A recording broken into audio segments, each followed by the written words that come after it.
Imagine that a human being has been subjected to an operation by an evil scientist. The person's brain has been removed from the body and placed in a vat of nutrients which keeps the brain alive. The nerve endings have been connected to a super scientific computer which causes the person to have the illusion that everything is perfectly normal. There seems to be people, objects, the sky, etc. But really, all the person is experiencing is the result of electronic impulses travelling from the computer to the nerve endings. Right now, we're inside a computer program? Is it really so hard to believe? A nightmare scenario? The stuff of science fiction? Perhaps, but of course that's exactly what you would say if you're a brain in a vat. Your brain may be in a vat rather than in your skull, but every experience is exactly as it would have been if you're living inside a real body in the real world. Welcome to the real world. The world around you, your chair, a book, a table, your hands, are all part of the illusion, thoughts and sensations fed into your disembodied brain by the scientist's super powerful computer. This isn't real. What is real? How do you define real? If you're talking about what you can feel, what you can smell, what you can taste and see, then real is simply electrical signals interpreted by your brain. You probably don't believe you're a brain floating in a vat. Most people don't. Most philosophers probably don't believe their brain in vats either. But you don't have to believe it. You only have to admit it. You only have to admit that you can't be certain that you're not. The problem is that if you do happen to be a brain in a vat, and you can't rule out the possibility, all things you know about the world will be false. And if that's possible, then you really don't know anything at all. The mere possibility appears to undermine our claims to knowledge about the external world. So is there any escape from the vat? The classic modern telling of the brain in a vat story was given by the American philosopher Hilary Putnam in his 1981 book Reason, Truth and History. But the germ of the idea has been around much longer. Putnam's thought experiment is essentially an updated version of the 17th century horror story, The Evil Demon, conjured up by the French philosopher René Descartes in his 1641 Meditations on First Philosophy. Descartes' aim was to reconstruct the edifice of human knowledge on unshakable foundations, for which he adopted his method of doubt. He discarded any beliefs susceptible to the slightest degree of uncertainty.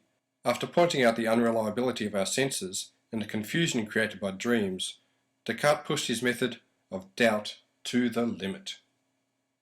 I shall suppose that some malicious demon of the utmost power and cunning has employed all his energies in order to deceive me. I shall think that the sky, air, the earth, colours, shapes and sounds, and all external things are merely the delusions of our dreams, which he has devised to ensnare my judgment. Among the debris of his former beliefs and opinions, Descartes despised a single speck of certainty, the cogito, on the apparently sure foundation which he begins his reconstruction. Unfortunately for Putnam and Descartes, although they're both playing the devil's advocate, adopting a sceptical position in order to confound scepticism, many philosophers have been more impressed by their skills in setting the sceptical trap than by their subsequent attempts to extract themselves from it.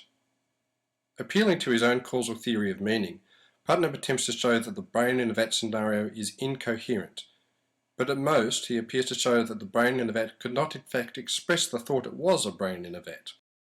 In effect, he demonstrates the state of being an invatted brain is invisible and indescribable from within. But it's unclear that this semantic victory, such as it is, goes far to address the problem in relation to knowledge. Ordinary people may be tempted to dismiss the skeptic's nightmarish conclusions, but we should not be too hasty. Indeed, an ingenious argument recently devised by the philosopher Nick Bostrom suggests that it's highly probable that we are already living in a computer simulation. Consider this.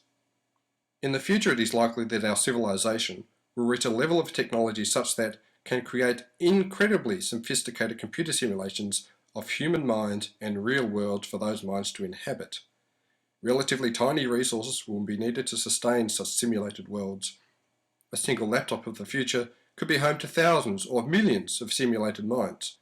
So in all probability, simulated minds will vastly outnumber biological ones. The experiences of both biological and simulated minds will be indistinguishable, and both will of course think that they are not simulated. But the latter, who will make up the vast majority of minds, will in fact be mistaken.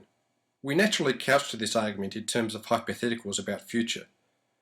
But who is to say that the future hasn't already happened? That such computer expertise has not already been obtained, and minds already been simulated?